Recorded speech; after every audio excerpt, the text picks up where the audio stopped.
والسماء وما بناہا، اور آسمان کی اور اس ذات کی جس نے اسے بنایا ہے۔ دنیا میں کوئی چھوٹی سی چھت بنا لینا، چھت کے لیے پتہ کیا ہوتا ہے؟ ساری زندگی لگ جاتی ہے، 16 17 سال 20 سال تو یہ پڑھتا لکھتا ہے، کام سیکھتا ہے، ہنر سیکھتا ہے، فن سیکھتا ہے، ڈپلومے لیتا ہے، ڈگریاں لیتا ہے، اور اس کے بعد جا کے پھر وہ پریکٹیکل لائف میں آتا ہے، پھر وہ کمانا شروع کرتا ہے،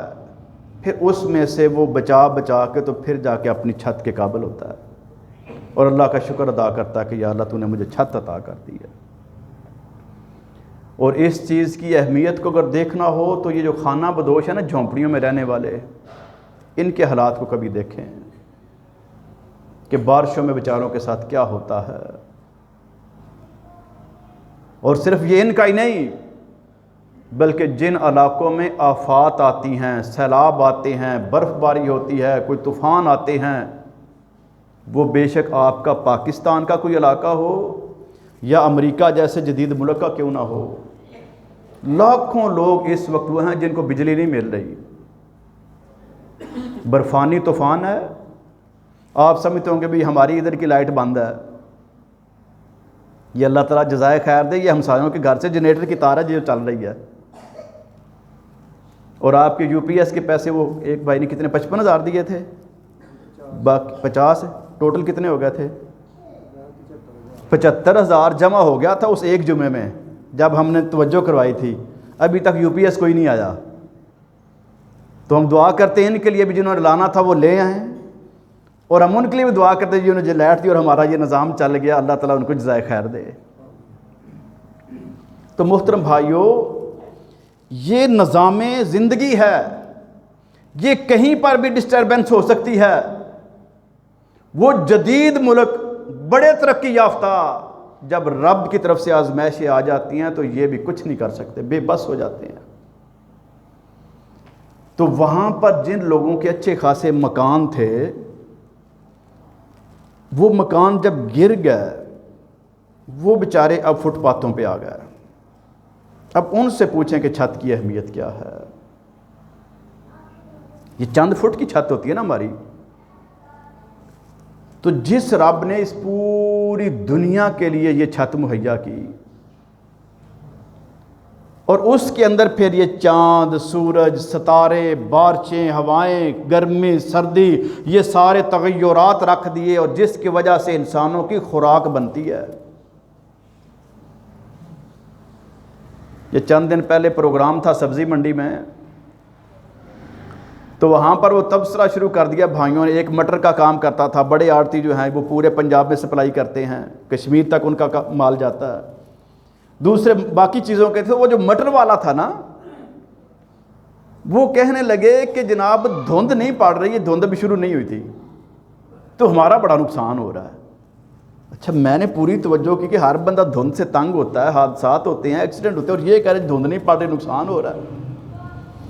انہوں نے بتایا جناب یہ اللہ کا ایسا کولڈ سٹور سسٹم ہے کہ یہ کئی ہفتے بحال اور برقرار رہتے ہیں اپنی اسی حالت میں، اگر دھند پڑتی رہے،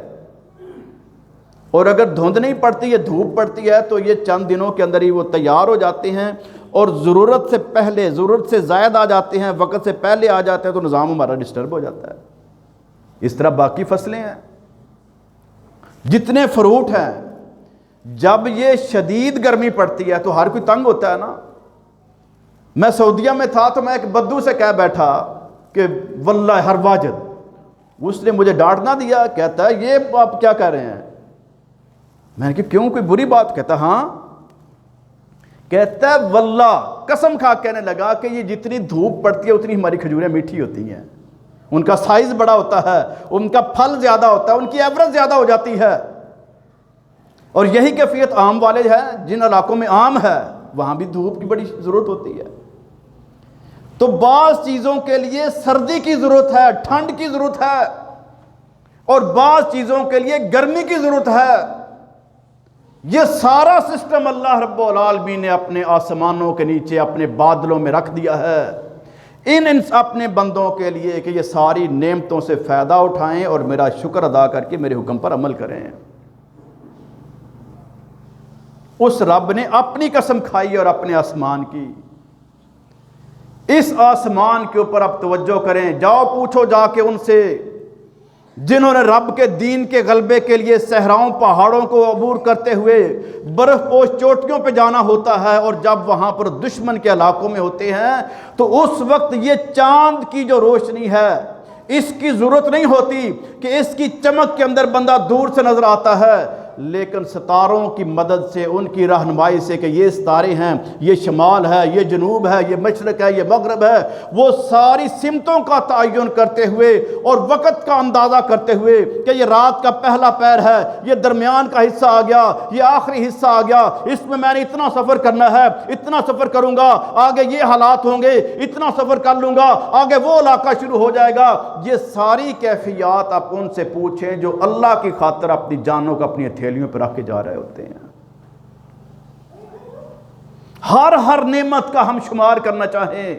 کس کس جگہ پہ اللہ کی یہ نعمتیں کام آتی ہیں، انسان بالکل بے بس ہو جاتا ہے کیلکولیشن کرنے میں، گننے میں۔ اللہ رب العالمین کی نعمتیں ختم نہیں ہوتی۔